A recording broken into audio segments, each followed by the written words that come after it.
My name is Ken Masson. I am the co-president of the Rotary Club of World Disability Advocacy. We're now in our fifth year of this club, and our mission is to focus on the human rights of people, advocate for the human rights for people with disabilities on a global level. And that's why we thought it would be a good idea to come up with sessions like this, because I think there's need for advocates more today than maybe ever before. And particularly for people with disabilities, but all people who need service. And so we have a lot of people we meet that are passionate about it, and they just need to maybe add some skills level to their passion to be change makers in their community. So we developed this series. Last month we talked about advocacy in general. This session is going to be about leadership. Next month we're going to talk about how to do project development, followed by fundraising session, conflict resolution, how to tell stories, how to work with your government, collaborate with the government for change, and several more series. It'll be a monthly series. We'll keep you informed of what's happening. All of you who are here are eligible to receive a certificate of participation, which will give you some information on that later on in the session. So I'm going to pass this over to the moderator, who we're proud to say is an honorary member of our club and also past district governor of 7910, Joyce Graff. Joyce, it's all yours. You're on mute, Joyce. Unmute. Sorry about that. Hi. So thank you very much, Ken, and thank you everybody for coming and joining us today. Welcome. Today is the second event, as Ken said, in the leadership training series being offered by the Rotary Club of World Disability Advocacy. We are looking at the leadership qualities that drive real change, not just talk about change, but bring real change to the group, the organization, the cause. In World Disability Advocacy, we're all working to create a world where people with all kinds of disabilities are respected and valued and fully integrated into society. We need to foster leaders that will bring about that change. In your own groups, what constructive change do you want to bring about? Leadership. Kings may be born to rule, but may or may not be leaders. Think of people in your own experience who have truly been leaders you respect. It's not about their innate wealth or status. The person who accepts responsibility for organizing a social gathering, a campaign, or a company may be very different people. Leaders emerge or are chosen or are elected. What we want to examine today are the qualities that that person has or finds in him or herself that inspire others to join their efforts and create change, change that strengthens the group, achieves a goal, or causes the company to grow. We have three amazing leaders on our panel today to share their thoughts and experience with us. From India, we welcome Sanjiv Swarup. Hello, Sanjiv. Say hi so we can see your face. Yeah, good to be here. Thank you very much. Good. Thank you. Sanjiv was educated in business and finance. He's a business mentor and consultant and an independent director of at least 10 different companies. He moderates online discussions on a wide variety of topics, everything from coffee enthusiasts and book lovers to cancer prevention, jobs for youth, smart agriculture, and solving India's issues with health, water, rural, and commerce. He first attended Rotary meetings with his father and grandfather and has been a Rotarian for 27 years. His most recent district position is as chair of vocational training. Welcome, Sanjiv. Thank you, Joyce. From Kenya, we are delighted to welcome Geeta Manek. Hello, Geeta. Hello, everybody. I'm Geeta from Nairobi, as Joyce says. Happy to be with you all today and looking forward to all the interactions. Thank you. Thank you. Geeta is a third-generation Kenyan also, and a graduate of business school in the UK, who runs the family retail and real estate business in Kenya. A Rotarian since 1997, she has served not only in her local club and district, but also in positions of leadership for Rotary International, including trustee of the Rotary Foundation and winner of the Service Above Self Award. Geeta has volunteered as a first responder during national crises, including COVID, and has coordinated initiatives with the Red Cross, the United Nations, and community-based institutions. So welcome, Geeta. This is wonderful to have you here. Thank you. From the United States, we welcome Susan Wilkinson. Hello, Susan. Hello, Joyce. Nice to be here. Good morning. Susan is the psychiatric nurse practitioner and the founder of Ally Integrated Healthcare, a Boston-based group practice established in 2018 to deliver integrated, patient-centered mental health care. She has been training teams in Africa to deliver mental health care in their communities. In Rotary, she has served as president of the Neshoba Valley Rotary Club, as an assistant governor of District 7910, and is currently on track to be the district governor in 2028 to 29. And she's currently finishing up a PhD at the University of Rhode Island in Providence, USA. Hello, Susan. So Hello, all Joyce. of you can see that. So all of you can see that our panelists are actively working for change in a broad variety of fields. So I have a number of questions to pose to our panelists this morning. And Sanjiv, if I may, I'd like to begin with you. If you could give one piece of advice to emerging leaders who want to drive real change, what would that be? So it's said very often that leadership essentially is being the change that you want within your environment, within your community, within your company or whatever. So essentially, everything boils down to that. So rather, of course, one should have expectations with one's juniors, colleagues, seniors, but the entire leadership is focused on this one word: actually go out and do it. Because the moment you start doing it, there will be several people who will sort of join your caravan. Mm-hmm. Thank you. And Geeta, what would you say? Wow. I thought you've asked Sanjiv that question, so I'll not be asked that question, but I'll give my perspective. I would say that leaders are dealers in hope, and I would advise young emerging leaders to say, lead by example, inspire the young people, inspire your audience rather than try to manage and manipulate them. I would say lead with service in mind. Always have your values intact and visible and demonstrated. And, bring people with you. You can't lead alone, meaning that you need to lead with the people who think like you, who will embrace your values. So I would say the people should follow you because they like what you're saying. Remember, first responsibility of a leader is to define reality, and lastly, it would be to say thank you.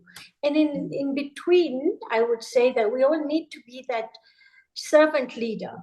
So you show them the vision, then you make sure that you recognize, acknowledge their participation in your conversation, and in between lead by example by being a servant leader with your sleeves rolled up.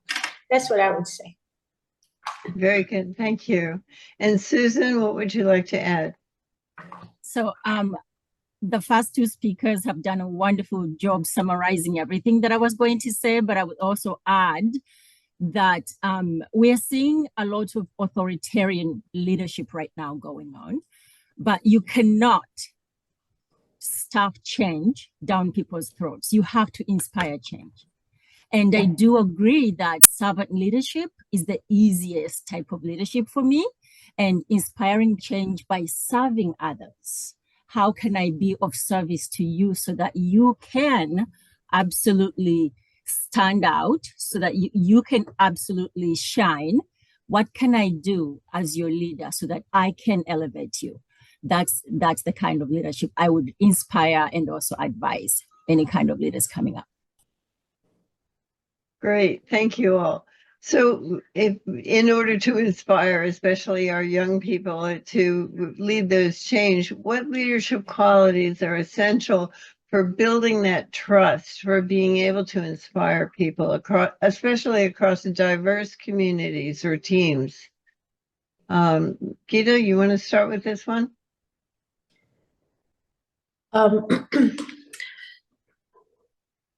Basically, you're asking me how inspiring change with a diverse group of people, right? Yeah.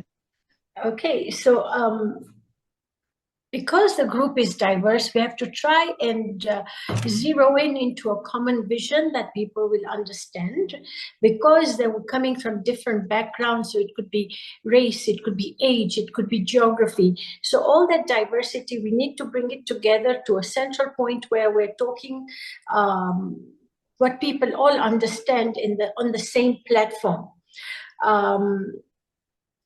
Diversity is, like I said, the different types of diversity, but all along you have to be consistent with your messaging. I would say that Rotary is the great example with our motto of service above self, our values to others. So those are the common grounds that I would share and say, look at our 4-way test. This is something that everybody can buy into. But basically, you need consistency. You always, as a leader, need to demonstrate humility, be honest, and inspire respect. When you do that, then people come together. And when trust is built with all the common grounds, people will take time. They'll sit down. They will listen to you. They will know that you keep to your word and that you are somewhat predictable because of your consistency. And that in every diverse setting, you value the diversity of each person. That value and respect from all perspective is the common ground. I think respecting diversity is the first step any leader needs to take, to say, yes, you're different, but all along we're all the same. So you could be coming, as at the moment we are on this Zoom call together, and you see Susan had a fireplace burning, and I'm sitting in sunny place, and you are sitting in a snowy place, right? And yet we are talking the same language. We are talking about the same subject. Similarly, whichever your background may be, I would start with all the common stuff and appreciate people's diversity, respect, because each one has got something to offer. Nobody is superior than anybody else. And sometimes when we think that we are able people, if we really sit down and be honest to ourselves, we wonder how many disabilities, in inverted commas, that we able people have. So I think that these are the tenets that I would seek with a diverse group of people. Thank you, Joyce. Thank you. Yes, some of our disabilities are hidden They may not be very obvious at first glance, but almost everybody has some challenge that they work with in their lives. Thank you. Yeah. Susan, what would you like to add in building trust in the community? Absolutely. And again, thank you, Geeta, for leading this.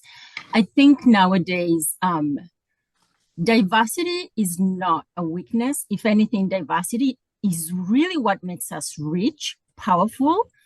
And I would also follow that cultural intelligence is one of the things that really should be central to what diversity is. And what do I mean by that? The ability to understand, respect, and adapt to different cultural norms and also different communication styles. Authenticity is another part that should not be underestimated. Admitting mistakes as a leader, we are all humans. Communicating honestly, aligning your words with your action, that kind of consistency that Geeta actually talked about. Empathy. Nowadays, empathy is a weakness. No. I tell my kids all the time, there is nothing wrong with empathy. It's going to actually open doors for you. The ability to really understand perspectives shaped by different lived experiences and respecting that. Inclusive communication. And I think, Joyce, you and I, we have talked about this a lot. Like just even magnifying words for people on a screen. Just even including maybe another form of technology that can translate and caption words for people. That kind of stuff that also really brings about accessibility as well as clarity and dignity. Then there is also consistency with fairness. Geeta already has actually addressed that. I also wrote down accountability. Leaders must hold themselves and others responsible. We cannot address bias or like harmful behavior without us taking accountability for ourselves, taking ownership of our mistakes. We learn from those. And also humility and willingness to learn, which also ties into that. And vision, the last one is the vision with a shared purpose. If you're going to be a leader, make sure in the spirit of servant leadership, really be clear about the vision, but also elicit a shared sense of purpose, whereby people can actually own the vision by themselves. That's what I would actually add for sure, that you need all of those components to like actively cultivate belonging in a diverse community. That's what I would say. Thank you. Thank you so much. Sanjiv, what would you like to add? I noted that you work with so many very diverse communities. What do you say about building trust across a diverse community? Mm-hmm. So the qualities required for leadership can be summarized in n number of ways. The Rotary 4 tenets is one example, and I just put it on chat just for the people who want to go through the transcript. Is it the truth? Is it fair? Will it build goodwill, better friendships? Will it be beneficial? Specifically to the communities that I have created, why was I forced to create? Because I was waiting for people to do advanced cancer prevention as an example, or smart agriculture as an example. And then I felt it was not going in the pace that it should, considering that we have technology, considering that we have social media, considering that we have now AI, which helps to fine tune your persuasive powers as well. So I said, okay, let me get started. And the interesting bit is that there was this movie where this guy did a very good social work. And in the trailer, I didn't get to see the movie, but the trailer simply said that why should I be depending on God to get this particular work done? Maybe it is fated that God is depending upon me. So that was sort of mind. I mean, we read all about it, but this sort of hit me, and then that's when I got started with the community. So when so suppose you were to put into the community a particular post, you would be under a lot of time pressure, so to say. But I could add value by simply going and picking out your LinkedIn profile and adding that to your post. I mean, below your post. So I felt that a lot of people were able to see that I was genuinely interested in the particular community, because otherwise nobody else would spend that extra. It takes only a minute, and it was actually to fulfill my curiosity. But the advantage was that the other community members were able to utilize it. So there are so many small bits. I mean, it would be too long, and we can always follow it up on LinkedIn. But these are the elements that we do. For the community, I think Ken is a great example of a leader, uses all the skills that he does. But for example, in my community, I star the messages which are good, then delete all, and then simply download the transcript for the newcomers. So that is not something that everybody does. And then with AI now, I'm trying to parse the transcript into great initiatives, great personalities, and areas that would be of interest to me and the community. Mm-hmm. Thank you very much. That's great. A lot of people talk about change, but very few of them actually lead change. What distinguishes a leader who talks about change from one who actually drives it? Susan, could I ask you to start, please? Sure, absolutely. And again, thank you so much for getting all of us here. So the one thing that I would really go back to is vision and execution. You cannot have your vision be different from how you are executing. And again, going back to that kind of consistency, we talk about driving change. What does that mean? Translating vision into clear plans, timelines, and measurable steps, but also measurable impact. And we do that a lot when we see, when we write the grants that we do as Rotarians, the first thing we ask is, how are we going to measure the change in the community? Comfort versus courage. By that, what do I mean by that? Supporting ideas that are safe and popular, but sometimes also taking risks and challenging the norms, going against the grain in a way. In terms of also ownership, like I said earlier, as leaders, we should really accept the responsibility that, so for example, what can I influence right now as a leader? What is it that I can do to really own, as opposed to blaming and just transferring the blame on somebody else? The other thing is also making sure that our words match our behavior. In terms of that, to drive meaningful change, you really have to have behaviors that really embody what you are talking about in terms of adoption. If you're really going to expect people to follow you, you cannot say one thing, but then your behavior are different. Try to be consistent in that regard. There's also the issue of mobilization and really inspiring others. That's one of the hardest things in terms of really mobilizing people. But again, we build coalitions and we empower others, and we create systems that really sustain progress amongst us. That takes a lot of work. And lastly, I would say maybe delaying that kind of gratification in terms of short-term excitement versus the long-term vision, being able to really stay committed through any kind of setback. Complexity and also allowing for slow progression is not a bad thing. Sometimes that's what we need. That's what I would say. In essence, a leader talks about change, focuses on rhetoric. That's not a leader that I would love to follow personally, but a leader who drives change and focuses on results. That's what I would say. Thank you. Thank you. Sanjiv, would you add to that, please? So for me, the thought process is that now, because you're running a community or driving a particular initiative, you have to be very clear about the commercials, because everybody is watching you, whether you are doing it for your own monetary gain or not. So in my experience, there were several commercial companies who offered me a few, that, okay, you have that influence, so why don't you become a brand ambassador or blah, blah, blah. And they were going to give me some money. So at that point, one had to take that courageous step, so to say, because you've got family responsibilities from a monetary point of view, that no, this social initiative is for society and this has to be non-monetary.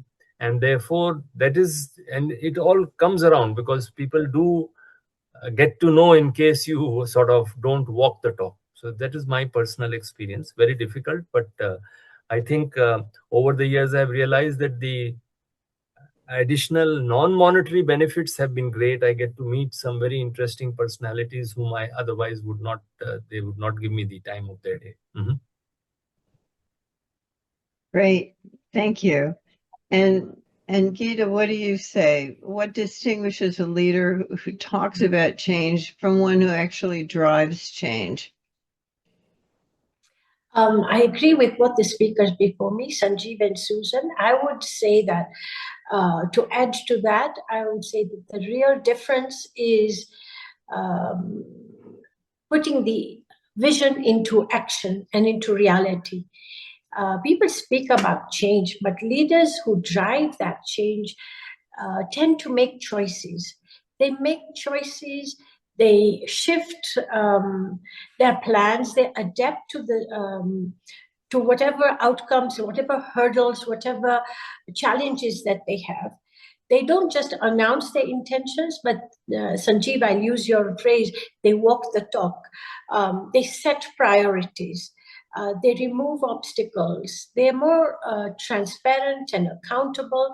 And it's all about showing the result at the end of the day, but leading by example. So if you want to get your, distinguish a leader who talks about change and the one who drives it, I think that the one who drives the change, the one who shows action and results and outcomes is the real difference between, a person who talks about it and who really drives it. Thank you. Thank you so much. So how do we cultivate a culture where experimentation and failure are seen as part of progress? That people don't get punished for mistakes or punished when things don't work out. Maybe we learn from those examples and go on. How do you cultivate a culture where that's okay? Geeta, you want to start? Okay. I believe that in falling, getting up and running is what failure is about. Failure is actually part of success. If you don't fail, you don't even know what success is. I guess that's perhaps my way of putting it. But by always rewarding success, we tend to ignore failures. And it is when people know that they won't be punished for trying, I think that you should acknowledge people who try their best to get their best outcome according to their ability in whatever situation one is put in. So when people know that they won't be punished for doing or for failing, they will try harder. We will be more empathetic with them. We will understand. And we are giving those people a chance to be more creative, more innovative. I think that by sometimes failing, you're more committed to improving whatever you've set out to do. So I believe that to fail is not to be written off completely. It is first step to success. And I believe that we should continue encouraging that behavior where that culture of experimenting is open, is allowed. I remember at one point watching football through my O-levels and didn't do well in my exams at all. And then, my dad said to me, well, you didn't try your best. I want you to try your best and let's see where we get to, because you're capable of something better than what you have done. So I had to do a retake of all my exams, and I really did well because I focused and I was given that extra chance to fail and then to understand the repercussions of failure as opposed to the fruits of success. So I think that failing is part of success. Thank you, Joyce. Thank you. And Sanjiv, what else would you say is important in driving that culture of experimentation? So in my case, I actively, I live with one credo. Whomsoever I'm interacting with, can I put the ball into his court by adding one? So it's two steps. Step one is add some value in terms of advice or process or whatever, and then put the ball in his court. So he should. It's a virtuous back and forth, like a table tennis match or a tennis match, where we keep on improving our game. So the idea is that the process is important. He has me in front of him, and I'm there to sort of grab him or to take the responsibility if anything goes wrong. So there are so many examples. There's an example where clerk is setting up a meeting. So I sort of help him with the drafting first. Then I ask him, okay, this is a checklist. So this stuff that he can't do, but because he does it on a day-to-day basis, every day he's doing one step forward on his own. And there you are. In about 6 months, 1 year, he's completely on top of that particular process, which was a very critical process in that particular company.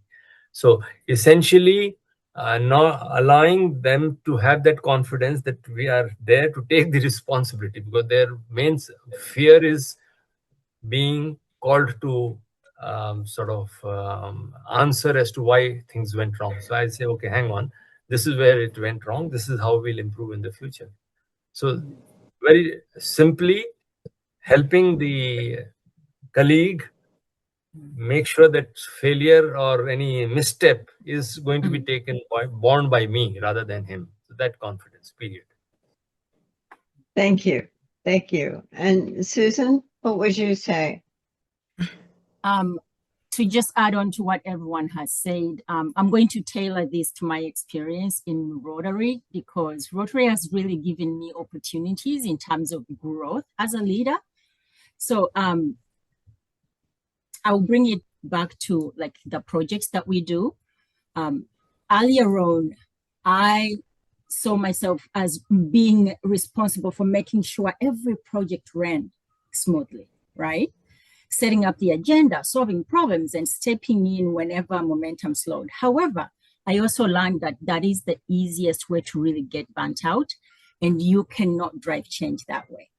Rotary thrives on volunteer energy and diverse professional expertise, leaning into your team, identifying the different talents that people have, and giving people the space to really bring over their talents and share them with everybody. That's what a leader does. You don't have to do it all yourself.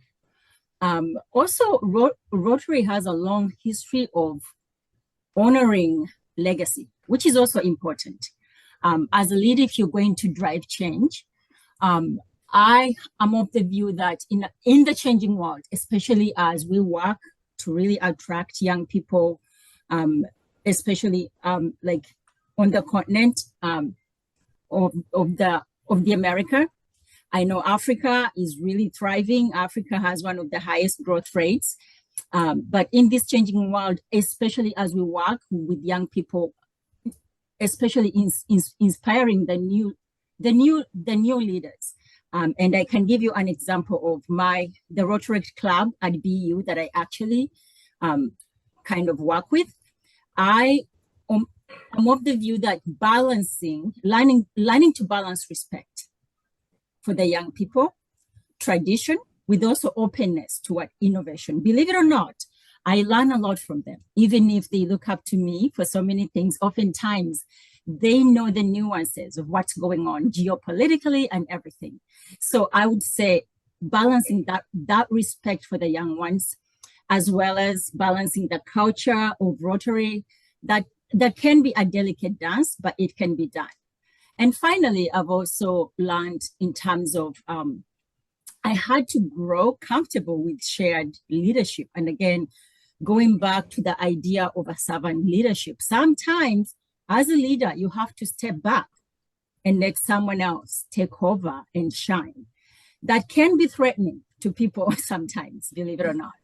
But as a leader, really listening and trusting more and creating conditions where people thrive, and whereby service is above self, especially in the kind of organization that we are in, it really helps people to thrive. So overall, that's what I would say, but I think everyone else has really knocked it out of the park overall. Right. One of the things that came up for me as you all were speaking is that a story about Thomas Edison, who invented the light bulb.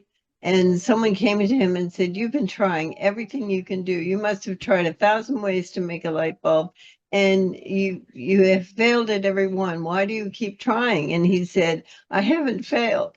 I've learned 1,000 ways how not to make a light bulb." Exactly. So, and I think that's true for things like cancer research. We try and try, and most of the time it does not work out. But we learn little things about maybe if I tried a slightly different way, it might be better. So it takes a lot of experimentation to get it right. And we need to encourage people to keep persisting and getting it right eventually. And I think you made some very wise comments here. Add value and then kind of get out of the way and let them try it and support them so that they don't see it as a failure. They see it as a way how not to make a light bulb, and we can do it differently and maybe better. Thank you. So let's try a slightly different question here. Change often requires unlearning, that there are things that you thought you knew that you have to give up. What have you had to unlearn in order to be a more effective leader yourself? Susan, you want to kick this off? You're muted. Okay, sorry about that. No problem. So for me, and again, it has been a long process as I get comfortable in my leadership role. I had to unlearn the whole idea of I need to have all of the answers. As a leader, I need to have all of the answers. I had to really unlearn that. And also thinking that leadership is about knowing everything.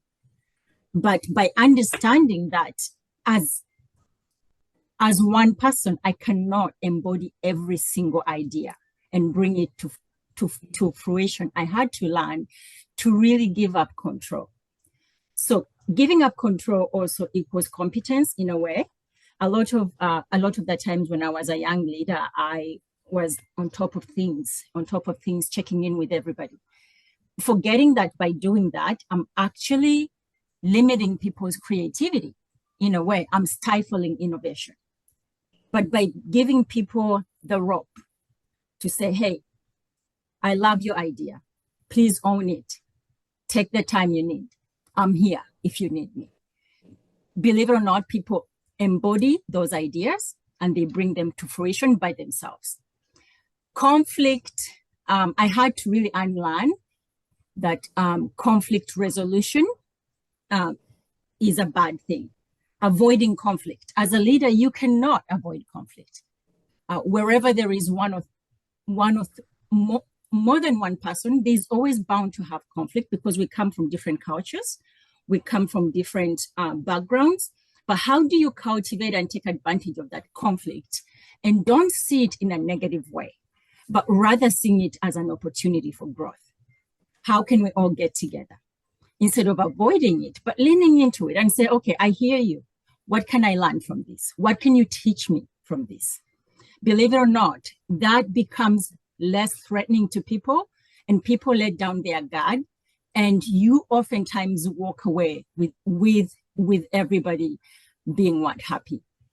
The idea that vulnerability shows weakness, we see it all the time now. Snowflakes, we're being called snowflakes.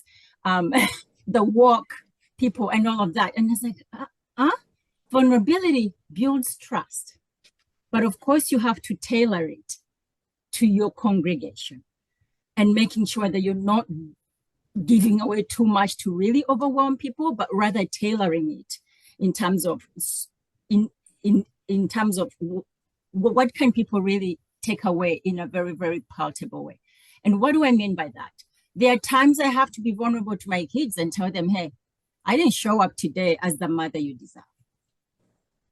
And you know what? Forgive me for today. Tomorrow I will be a better mother. Showing them that it's okay to own that kind of vulnerability. On the other hand, I also will not emotionally dump on them some things that they cannot tolerate. So like I have to tailor and be sensitive in terms of their growth and development. There's also the idea of being busy means I'm being effective. No, it's not always that way. So I had to really unlearn that. And I think also the thinking that my way is the best way, I had to really unlearn that, because again, it stifles innovation. Success is not individual. The whole idea that success of a project has to be for me as the leader. No, there's a lot of people who pour their talents in the pool, making sure that everybody partakes of that success and shines is one thing that I really had to unlearn. So in short, really, taming my ego, the fear of vulnerability, over control. I have a saying that I think it's Rumi who said that control is an illusion. I really honestly believe in that. Control is an illusion indeed. But the minute you learn to give in to that idea of there are things that I cannot control, and become vulnerable, and then eventually become comfortable. Avoidance of discomfort is not a healthy thing. I think it's the NVIDIA guy who's always talking about suffering as the best gift he has ever had while building the company that he learns. I think also discomfort gives us that foundation to really harness what we have inside of us.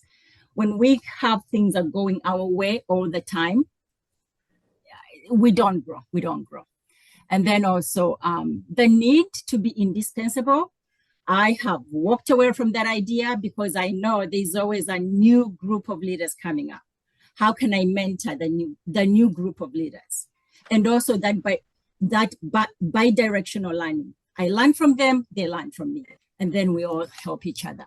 So that's what I would say overall, like adding less, so leadership maturity is less about adding layers, but rather simplifying things and shedding all of those limitations is what I would say. Great, thank you very much. Geeta, could I ask you, is there something you'd like to add to that? What did you have to unlearn to be a good leader? I had to unlearn a lot. When I became a Rotarian, before that, I used to think the world revolves around me and I'm a great leader and whatever I say is always taken in good spirit. But when I joined Rotary, I realized I had to unlearn all that. I had to learn to be empathetic. I had to learn to be tolerant. I had to learn to listen, which I never did, because my voice was very nice for me. At that time, I was young and, those ideas were very fancy that I knew it all. But so I had to unlearn all those attitudes that I had. And something that we need to constantly remember that learning and leadership are compatible. They are there is no leadership without learning, because every day you're learning something different, whether it's from young people, old people you're being mentored by, or you're mentoring. Like I said earlier, everybody's got something to offer all the time. So leadership does not mean knowing everything all the time. Leadership means that you're open, you're like a sponge, ready to absorb what is out there, to understand, to make you a better person. So real leadership is about, I would say, creating space for others to emerge, to bring their ideas in, and then we can come to a conclusion as to which is a better idea. So I think that part of learning and inclusivity, and embracing other ideas is where you really unlearn what you think you knew before everybody else did. So that's what I would say, that change often requires unlearning. And some of us, if we are all honest, we're learning something all the time. So learning and leadership go hand in hand for me. Thank you. Thank you. Thank you very much. And Sanjiv, I'll ask you to give us the last word here. What did you need to unlearn? And then we'll open it for questions. Go ahead, Sanjiv. Yeah, interestingly, so my industry classification is management consulting. And I got to ask a question to one of community leader who has maybe 100,000 followers all over the world. So I asked him, what is your management technique process? How are you able to manage such a large community and so many volunteers? His answer was one line. He said, I don't manage. So I thought he was just trying to be sort of palm me off with a one-liner or a half-liner.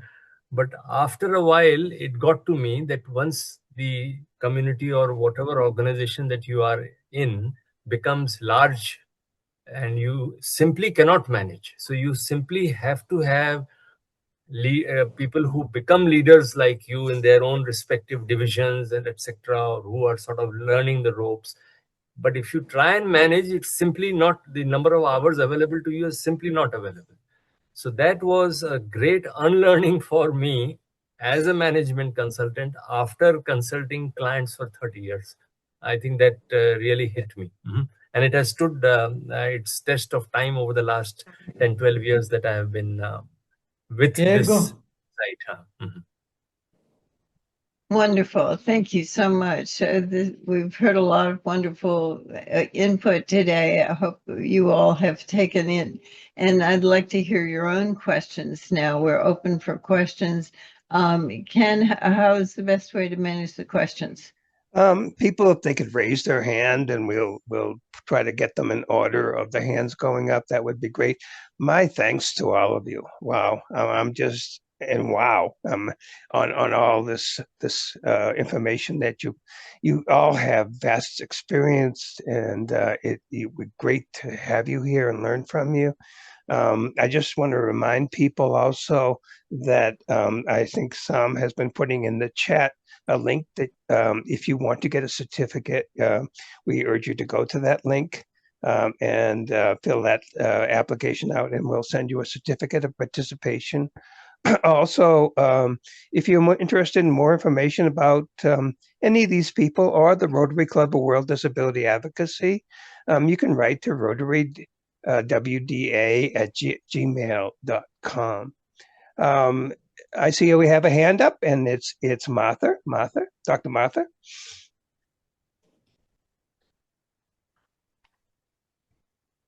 Are you there, Dr. Martha?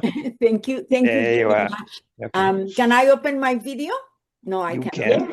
Yeah, you should be able to. Yes, sure. Okay. Yeah, my question is, this famous question, is a leader born or made?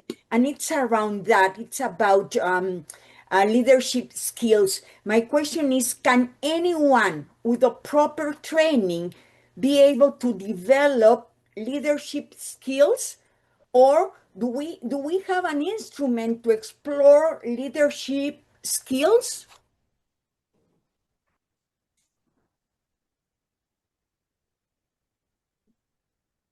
Let's see. I take that. Okay, Susan, Joyce. I was going to volunteer Susan, but I thought, let me take that now. From my perspective, leaders are not born. I think leaders are nurtured. Leaders are mentored. Leaders learn from experience. They learn from falling, getting up. And leaders are inspired because of their small successes or their small failures.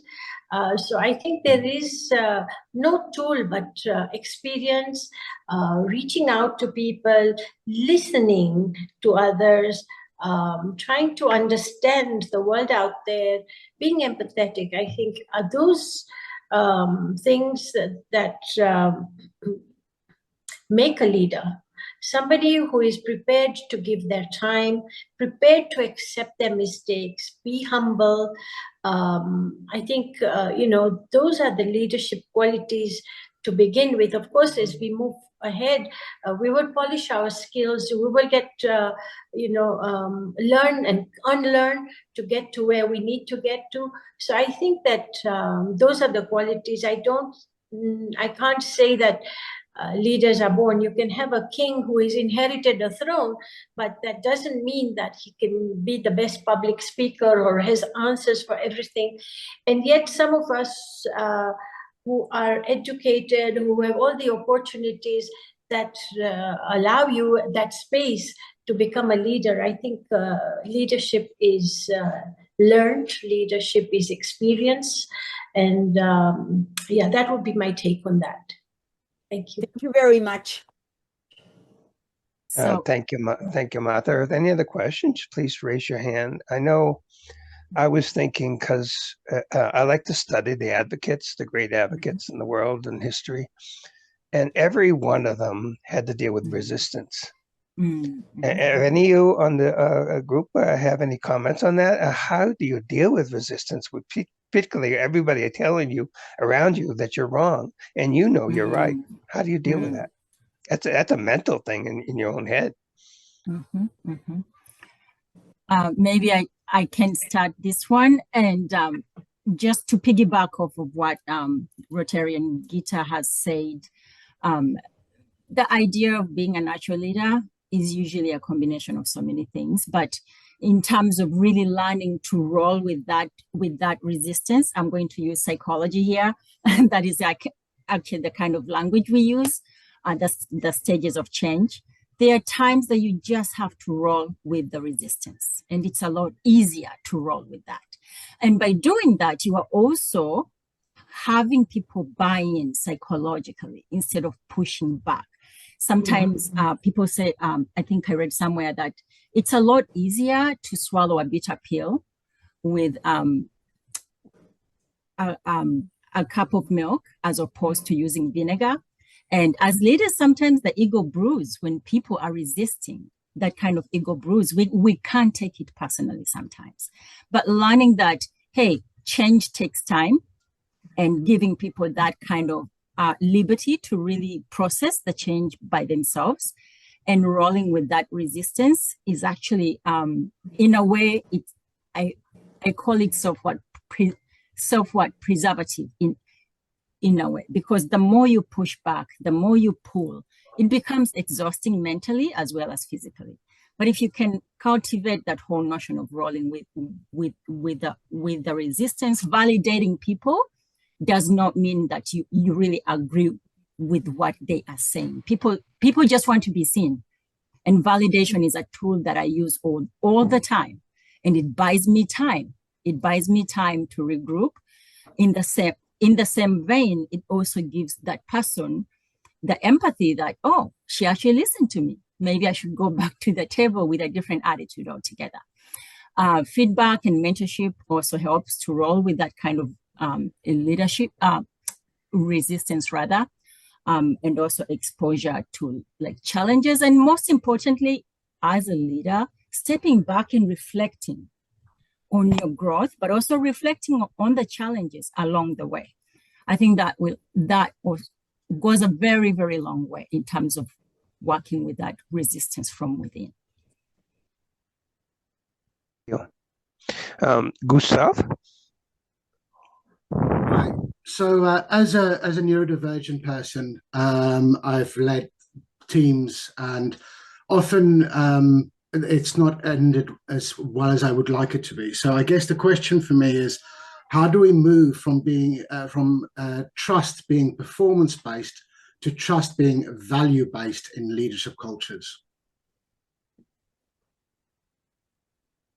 if that makes sense. Anybody? I think if I can direct it to Sanjiv, if that's okay.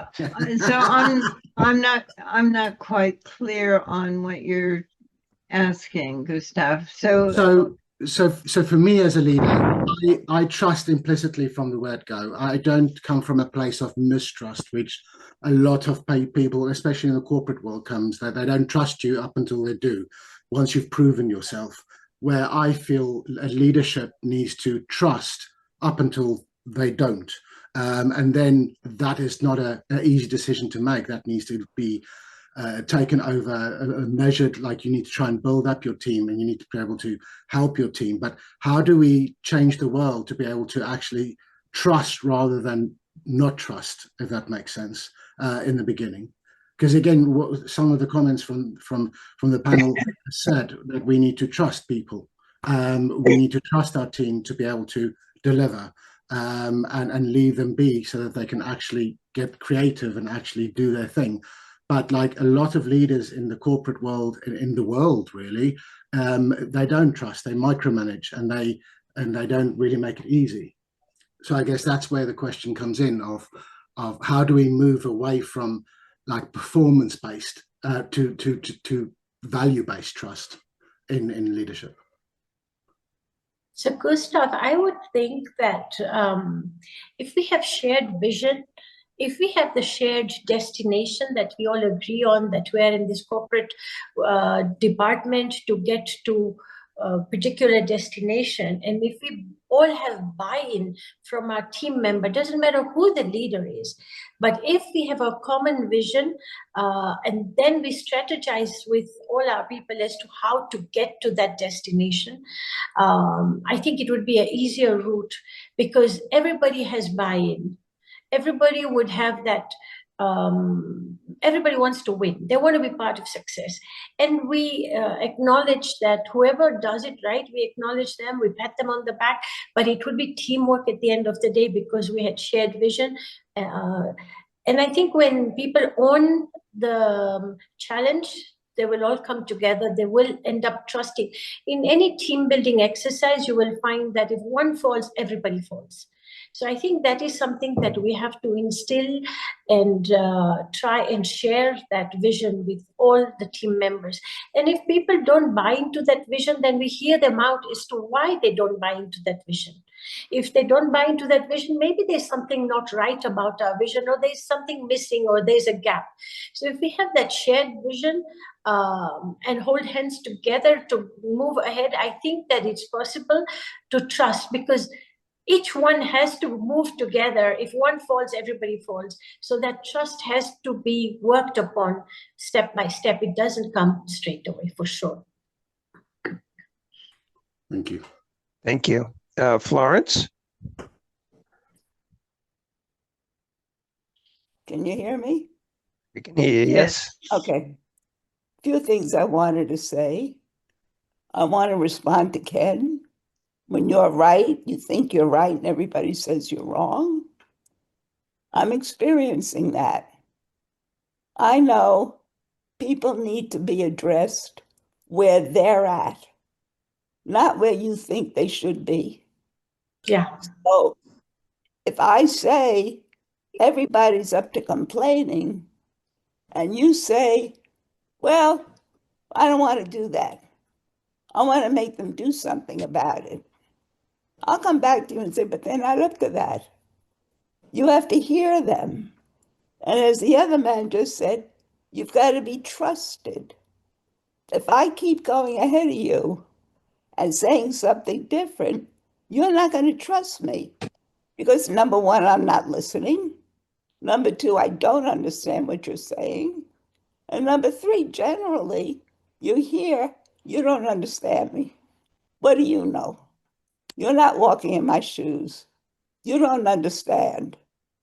I think that a leader, in whatever area you are, needs to be where the people are, not where you want the people to be. Yeah. And that's where I come from, constantly. Let's start where they are square A and gently move them off square A to maybe square A plus before you get them to be where you are and where you want them to be. So, think about advocacy. I go to the doctor and I want a certain test. And people all over America anyway, with the insurance, people say they don't want to pay for it. Unless you yourself advocate to the doctor why the insurance should pay for it, they're not going to pay for it. I hurt. I'm telling you, I hurt. Hear me when I say I hurt. Please help me. I then, as a leader, come in and say, I understand, I hear you, I can well imagine how hard it is, etc., etc., etc., and move you to the point where you can go and say to the insurance company, my doctor said you're to pay for it. That's all I have to say. Wrong or right, that's where I'm at. And if I'm wrong, somebody please tell me. No, your point about self-advocacy is here very well taken. I think in the context that we're working with this morning is to work with a group of people and lead them to a common cause. I think what you're talking about is slightly different, but yes, it has a lot of the same characteristics. So you need to listen to the considerations that each group has and then hopefully speak to them. I learned to speak to insurance companies in terms of dollars and cents. Trying to negotiate simply about my pain is usually not going to work. But if you can say it'll cost you a whole bunch less to do it my way rather than the way you think you want to do, they're much more likely to say yes. So you have to listen to both perspectives in order to make progress in negotiation. Joyce, can I say something? Please, Joyce. Yeah, go ahead, Florence. Yeah. I just want to maybe clarify a little bit better. I really didn't want to. But the group that I'm involved with is not up to even self-advocacy. All they're up to doing is complaining. And if you go on every single website, you'll not find any advocacy. They're not up to that. How can you take these people are up to complaining? These people are up to saying, I heard. Well, I thank you. I think I'm going to ask Sanjiv to chime in on this one because he works with a lot of disparate groups, and I'm sure some of them start off with an awful lot of complaining. Go ahead, Sanjiv. Yeah. So I'll start off with where we started, which was trust and how we sort of make sure that we don't fall in our own metrics in terms of process. So because I come from a finance background, the short term is called trust, but verify. Trust, but verify. So as a management consultant, it becomes very easy to set up systems so that work is getting cross-verified on its own. So therefore, once you have that system in place and once everybody knows that all verification is going to take place, people tend to stay on the track per se. With respect to the lady who was speaking about groups being complaining in nature rather than being advocates in nature, well, that's how human nature is. In every community, you will have 99 people who are only talking about complaining. So the trick is for the curator to guide them offline in private, saying, okay, why don't you add something to the group? And in some cases, you simply have to delete the message. But broadly, if you sort of weed away the stuff that should not be put over there, things do improve in communities. So that is the advice that I would give to the person who just put up the question. Great. I know Joyce, I think Sanjiv needs to leave, so maybe this will be the last question. Is that okay, Very Sanjiv? good. Yep. Okay, Yep. so Masenga, you have a question? In fact, it's not a question. I just wanted to make a comment to agree with some points, because style of leadership also sometimes follows the culture of the people. The cultural aspect is very important in leadership. This is what I wanted to point out. Thank you. Very good. Thank you, Masenga. Thank you, everyone. So let me just summarize quickly. I think we've heard a lot of wonderful input from everyone, but I just wanted to highlight a couple of things. Be the change that you want to see in the group, and be the model for that change. Make sure that you're not micromanaging people, that you're really giving them space to exercise their ideas, to tell you what they think. Even in those complaints, there's a gem in there that might lead you to the solution. You really need to listen to people with diverse cultures, with diverse abilities, with different life experiences. All of that makes your total that much richer. I'm a quilter, so I see it as a sort of quilt. You can bring many different kinds of fabrics from many different sources together and make something amazingly beautiful.